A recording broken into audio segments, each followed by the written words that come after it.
Hi, everybody. Welcome to Q7 for May. I am excited to have a Canadian with us this time, which will make it fun. Especially, I think a lot of you know that I sold in Canada. So having Karen Fawcett as our guest is a real treat for me. Please welcome Karen Fawcett. Would you introduce yourself? Tell everyone where you live and how long you've been with Mike Ferry. Okay, well, hi everybody. My name is Karen Fawcett and I'm in Calgary, Alberta, Canada. I've been with Mike for 15 years. And Karen is involved in a lot of the other programs that we have. She's always been a sponsor of ABF for us, a supporter of that as well. So she's been very much involved in this. And I'm excited to hear her answers to our Q7 questions. So, Karen, let's just jump into it right away and say, tell me about an average day for you.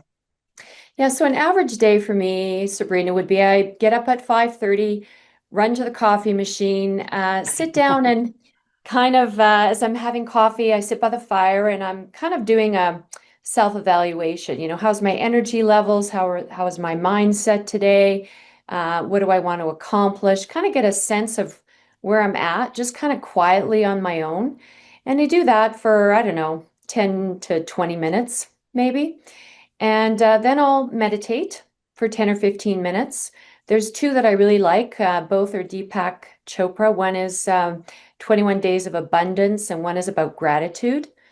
So both of those kind of are inspiring way to start the day. And then I'll do my morning gratitudes, what I'm thankful for. I have a gratitude group. Oh, So we kind of each message each other in the morning what we're grateful for. And then it's just getting started with the day. So I get it's to the interesting. office. Go Yeah, ahead. but you just said the one thing I want to come back to is you said you sort of check in with yourself and see what your mindset is. I have a different mindset before and after coffee. So, Yeah, me too. oh, That's why I you have to do too. it with Okay. coffee. So after coffee, Yeah, what is my mindset? Before coffee, it's sort of like, yeah. I'm not sure where I I'm not am yet. sure. Okay, good. If your mindset isn't as positive, like, how do you Yeah. judge that? How do you sort of say, here's what the day's going to look like? Well, it's interesting because I'll find that, sometimes you just wake up and you kind of have these negative thoughts running through your head. And I kind of go back to a conversation I had with Mike a while ago, and he just said, you just say, stop it.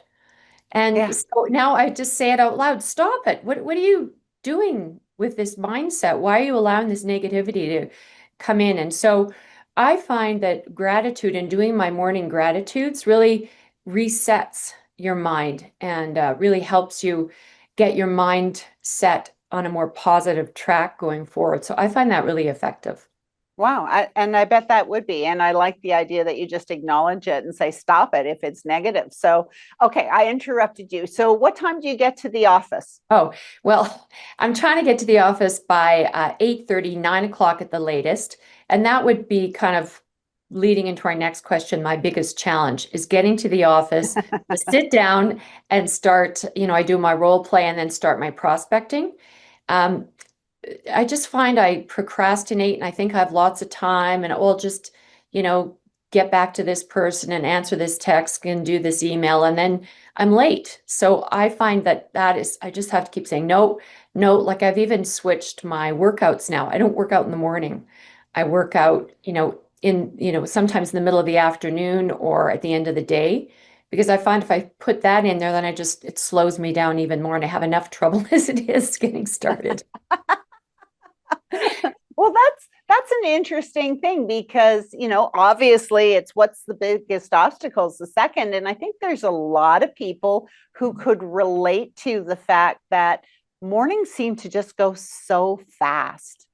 It's Yeah, and just, then when I throw in the workout, then you got to have a shower and get dressed. I just thought, I don't need to do that right now. Sometimes I find like I work out with a trainer once a week at 2 in the afternoon. And I really like that because I get to the office, I get all my stuff done. I go work out and then I finish up my day and I have a lot of more energy and I just feel good. So that works for me.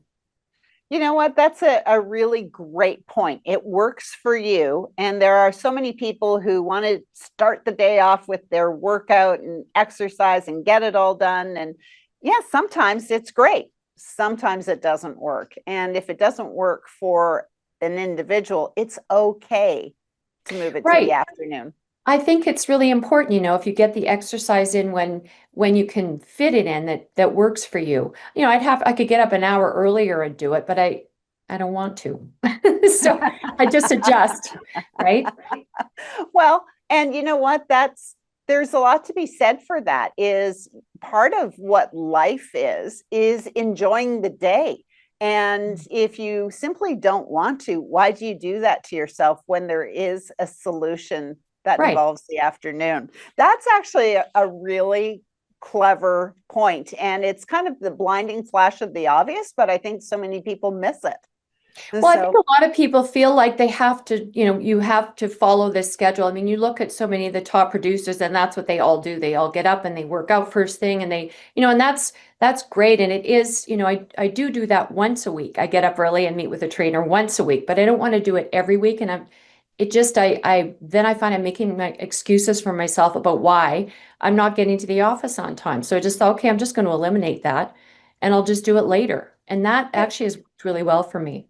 good. So when you get to the office, what is your routine like from 9 till noon? Yeah, so I'm on the phone for 2 hours Good. prospect, and I'll do justice it just sold, COI, past clients, need to do more FISBOs. I haven't really been, but doing that and spending that time. And once I get into it, it's fine. It's just the getting started part. I always find all these other things that I could do, just one more thing. And I have to just be really, really tough with myself and go, listen, all of this is going to wait until I make my calls. Right. And so I found Yeah. that's been helpful too. Like all these things that I want to do, if I want to go shopping or whatever, I can't do anything until I get my calls done. So then it really forces me to get focused on getting that part of my job done. Because once I do, everything else falls into place. Amazing how that Funny how that works, isn't happens. it? Yeah. And that is just one of those things that you look at and say, so many people struggle with that. And I think we actually blow it up and give it a lot more power than it really has. And so, Which is interesting you say that because one of the things that's always been a challenge for me is following that morning schedule and getting that done. And Tony's been working with me very diligently on doing that. And what I found, and he said this to me the other day, he said, "So have you found that your life has changed that much since are getting to the office on time and making your calls every day consistently?" Like, actually, I'm enjoying my job more and I'm being way more successful. I'm having the best year of my career, and my life hasn't really changed all that much. So it's been pretty interesting. yeah. But there's more enjoyment. It's less stressful It's and less stressful. I don't have the yeah, anxiety because, if I hadn't made my calls and I thought I'd do it later, and of course it never happens later, and then my level of anxiety is just I'm feeling anxious because I haven't done what I was supposed to do. So just getting that out of the way, and it's actually kind of enjoyable when you get into it. It's just this, hang up that I have anyway about just getting down to it and making the calls. it's funny, on one of the interviews that I did a little while ago, it was a man who said every time he feels anxiety rising, he just stops and says, I need to simplify. What am I avoiding? Yeah. What am I creating, into something bigger than it is? Right. And I thought that was such a great point. And it sounds like that's what you're saying as well. It's 100% that, Yeah. we get ourselves all revved up about something that it really doesn't need to be. It's Yeah. simple. We just need Yeah. to be. Good point. So, how do you handle all the stresses of family? The women always get to me. There's Yeah. a lot that we all carry, right? Yeah. We have family, we have our jobs, we have kids, we have a household, we have a husband. They each deserve their own category. How do you Right. handle everything? Yeah, well, I mean, it's the structure of the day and it's saying no to a lot of things, a lot of extraneous things that, you want to do that would be fun to do. But, like I can't go out 3 times at night during the week. I'm Yeah. just too tired. So I've really just had to cut it back, move things to the weekend, or, shift out priorities, or just not go to things. I don't need to go to everything. And the focus has really been on my work and, seeing my family. And what I've actually had to start doing is really penciling in time to see my friends, because I realized, oh my gosh, I haven't seen my friends in a couple of weeks. So I have to actually focus on that, which has shifted for me this year, because before it was the other way around. I was traveling a lot and seeing a lot of my friends and not really focusing on my work. So that's been a real shift for me. And I'm actually enjoying my job, my business more than I ever have. So it's been interesting. Yeah, that's I like that you're saying that you have to sometimes just pencil it in and say this is something that is a priority and not to let it swing too far in one direction. Yeah. You do. Yeah. You have to really think about that, right? And if you're following your schedule and your routine, it works. It's just when it starts to, move away from where you need to be is when everything starts to fall apart. So it's just really maintaining that structure and recognizing that 5 minutes turns into an hour and then your whole day's off kilter. Yeah. It is amazing how quickly time can get away from you, especially if it is when you're supposed to be doing something else. And all of a sudden, that phone call turns into 20 minutes instead of two, all the rest of those things. Well, and the other thing too is getting an office and coming to the office, which I didn't do for my first 10 years in real estate.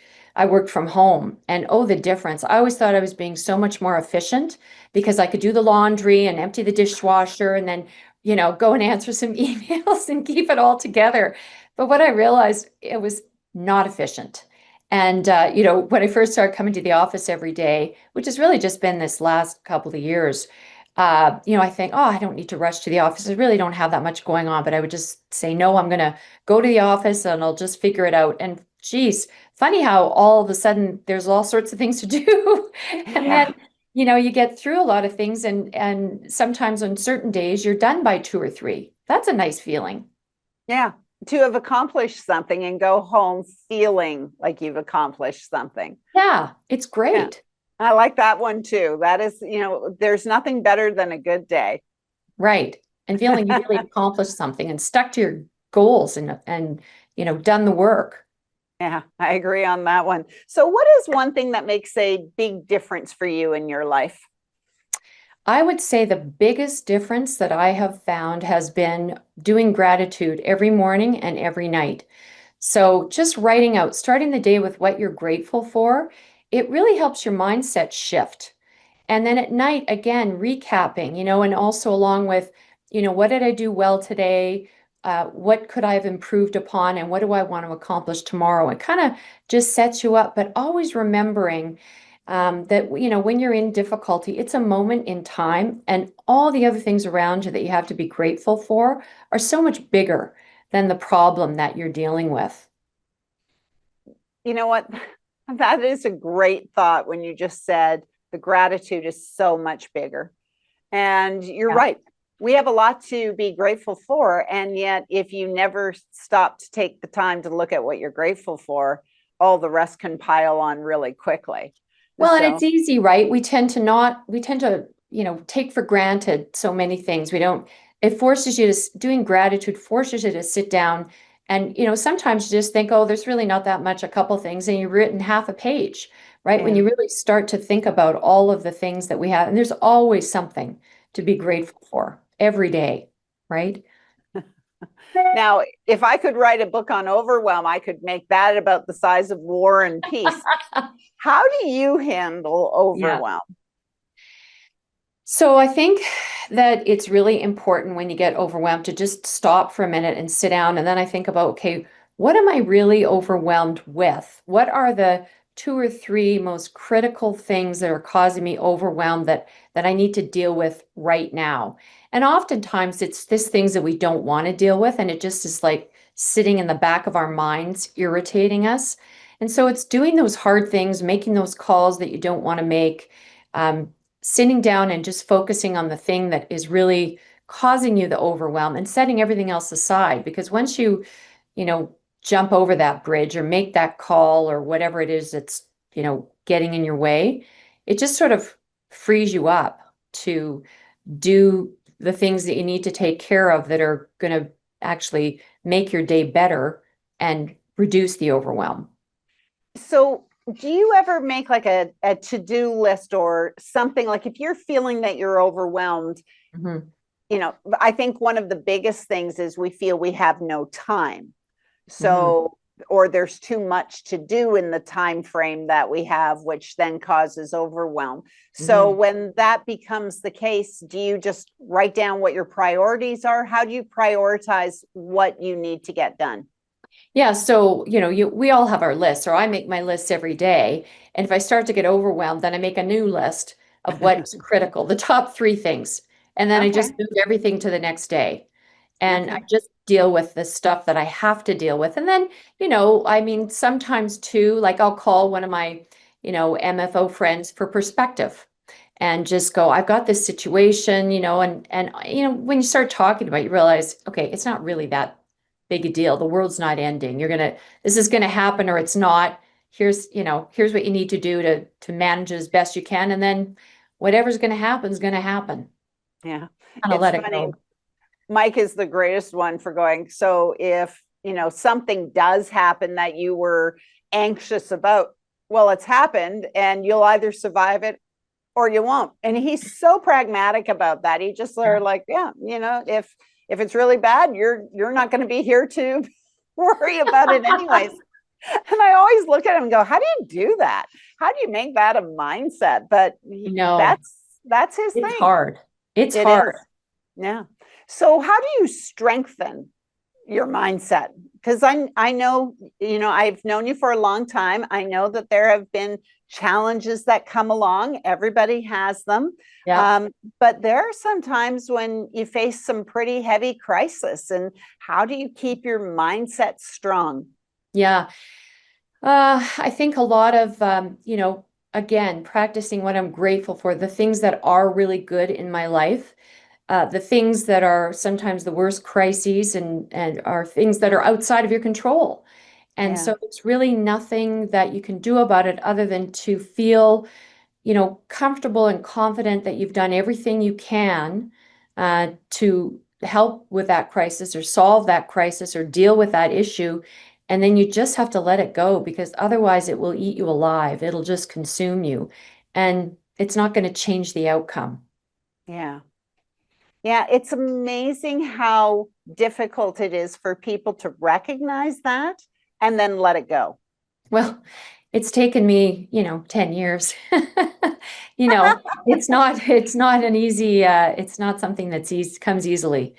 It takes work, but I think, and I find doing meditation is really helpful. And I would say those two things, meditation and practicing gratitude are immensely helpful. And that makes a lot of sense because those are the things that can reduce the stress Mhm. and reduce the overwhelm. And, like I said, I know that it was a process for you, but you never gave up. You always kept going. How did you find that strength to always keep going? Oh gosh, lots of conversations with people, lots of introspection, and just lots of, reflection that, how, could I have done things differently? At the end of the day, everybody's responsible for themselves. And so you can only be responsible for what you're doing. And so really getting comfortable with the fact that I've done all that I can do in this situation, whatever it might be. I always Okay. want to make sure that I've done everything I can to, contribute to a positive outcome. And once I've done that, then, there's nothing more that I can do. What's going to happen is going to happen. And whether I stay up all night worrying about it, it's not going Yeah. to change the outcome. Yeah, that's an interesting one because if you were literally to sit down and write it out and look at and say, okay, I can get stressed about this. Stress generally makes me short tempered. I'm just all of these other things. And is that going to get me to the place that I want to be? Well, And and the other thing too, and this is just something I've recently discovered, is that, I tend to always when something a difficulty arises, I tend to try and, figure out, well, this could happen and that could happen, and what's the worst that could happen? How would I handle it if that happens, and ruminate about all of these things. And 90% of the time, it all works out just fine. And I think, God, I've spent all this time worrying about it and trying to, get ahead of it and, how I'm going to respond if this happens and that happens. And then nothing happens. And I think, wow, that was a real waste of several hours. It is amazing. It is probably one of my biggest weaknesses is I always need a plan. And Me it's like, too. okay, so if this happens, then we can do that. And if that happens, then we can do this. And you're just exactly what you said. It doesn't matter for most of it, and take a breath and slow down, right? I love that you're laughing at it. I'm like, well, it's this idea of trying to maintain control when we can only control our piece of it, right? And so, but I am like you. I'm always trying to like, okay, if this happens, this is how I'm going to, this is what I'm going to do, and this is my plan A, and if this happens, this is plan B, and at the end of the day, you're better. It's very hard. I still can't really do it, but you're better to just roll with it and wait to see what actually happens, and then deal with that. Yeah, it was interesting because when you were saying about when you ruminate about some of these things and it gets into your head and it's like, well, what's the worst that could happen? Right. It amazes me that we always do that. We don't go, what is the best that could happen? Right. Isn't that funny? It's strange, yes. And it's built, I guess. Yeah, it's amazing. Well, it is what we allow ourselves to do. And so easy to go down the negative. And that's the first, and for myself, that's the first place I always go.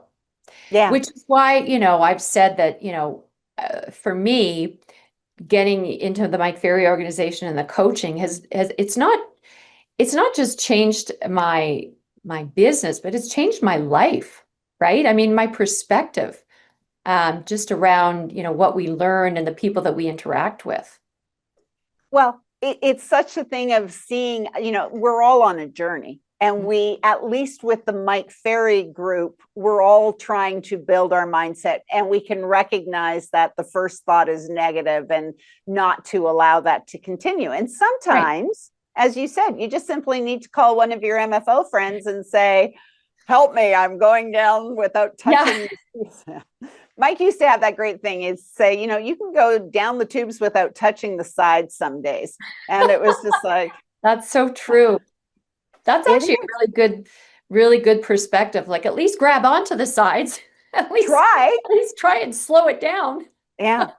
But it's one of those things that until you understand that that is an option, it doesn't even feel like an option.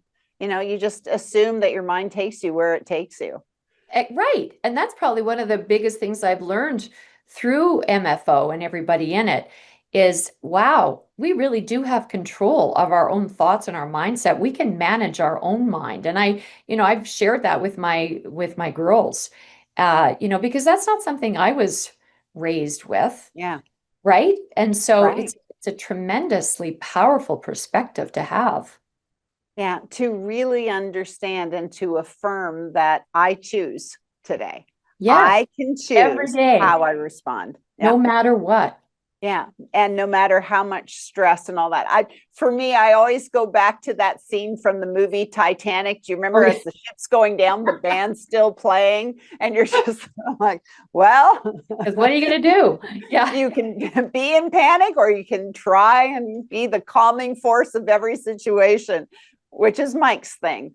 Right. And yeah, it's an interesting one on that. So if you find yourself, well, it sounds like you've got a pretty good program for yourself. If you're seeing that you're getting off track, you'll either call somebody, you go to your gratitude journal, you refocus pretty quickly by the sounds of it.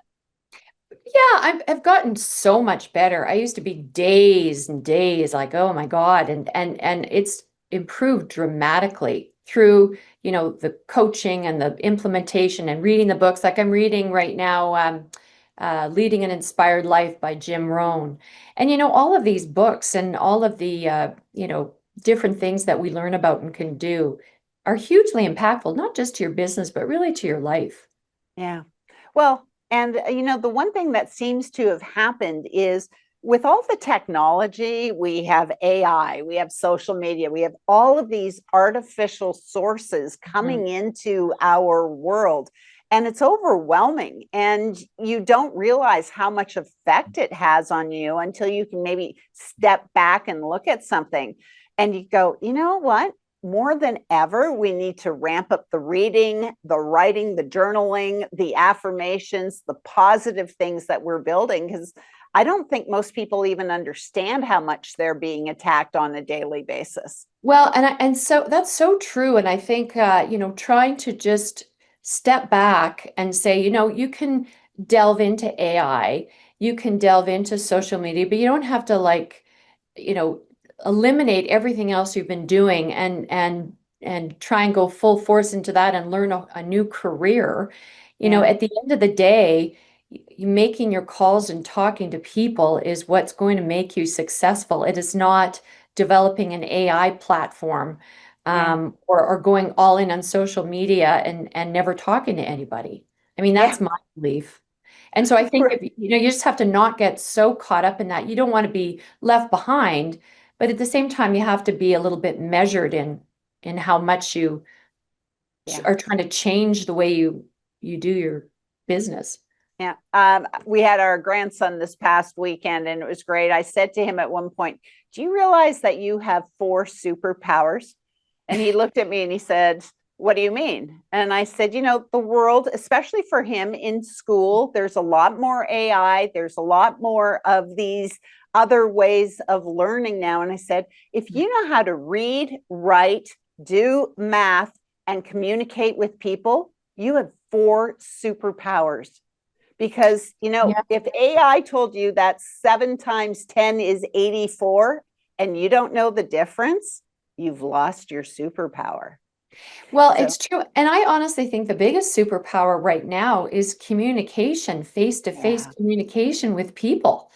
And being able to recognize, reading faces and recognizing people's body movements and just, that is becoming almost a lost art. And I think if you have that, it gives you a huge advantage, certainly yeah. when you're presenting to people and meeting people.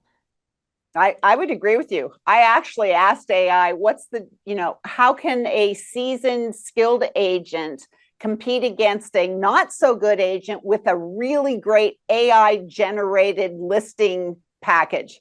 Oh, I know, right? One of those what questions. did it say? It said, this is when your skills become more important because this is a personal, emotional business that is face to face. And that's what I got from AI.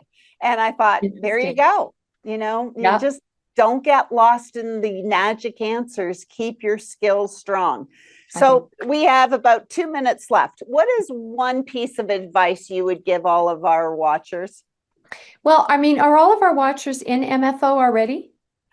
Most of them are. Yeah. There are also, we now will release this so it can be watched by other people. Yeah. So that's after a while, but yes. Yeah. Well, I mean, for those that are in MFO, I mean, it's just, stick to the schedule, develop the systems that work for you and keep doing them. You don't get discouraged when you have your down days, as we all do.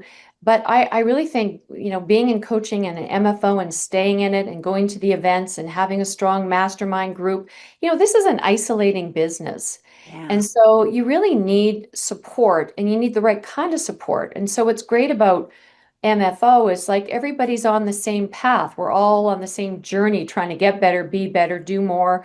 And everybody's pretty open and helpful in wanting, to share what they're doing and what's working for them and what isn't and all of that. And, it's just been an incredible community that for me has made this business so what it is for me. It's so enjoyable, so meaningful. I've made such good friends.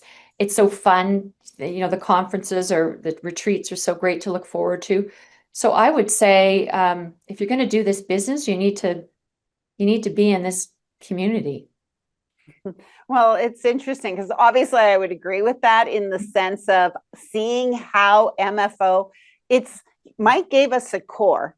And that is always what we need to come back to. But it is so great to see the people around us that, as you said, they share willingly, they participate, they're supportive. And you're right, it is a very, very lonely business. People in your own community don't want to see you succeed at that level, so they're not going to support you. So where do you get your support from? And MFO is a great place. So we're out of time for today. We start on time, we end on time. Karen, thank you. I really appreciate you taking the time today. Thank you, Sabrina. Great to see you.